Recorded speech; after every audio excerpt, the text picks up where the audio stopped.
حضور صلی اللہ تعالی علیہ وسلم نے فرمایا جو شخص بیماری سے فوت ہوا، جو شخص، قربان جاؤں میرے محبوب نے بیماری کا نام ہی نہیں لیا،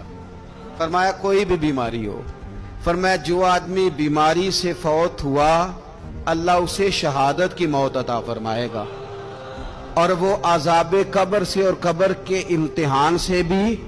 محفوظ رہے گا، اور حضور فرماتے ہیں اس کو صبح اور شام جنت کے باغوں میں سے رزق دیا جائے گا۔ جو کسی بھی بیماری سے مرا، یہ لوگ بیماری سے مر رہے ہیں تو لوگوں نے اچھوت سمجھ رہے ہیں، اچھوت، یہ اچھوت نہیں ہے، اس لیے کہ لوارث نہیں، یہ خدا رسول کے ماننے والے ہیں، تم انہیں اچھوت کہہ رہے ہو، اور مدینے والے رسول انہیں شہید فرما رہے ہیں۔ حضور نے فرمایا جو بیماری سے مرے شہید ہے، وہ قبر کے عذاب سے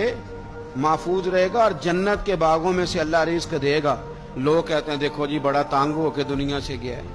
تو اس بندے کو بھی عذاب قبر نہیں ہوتا۔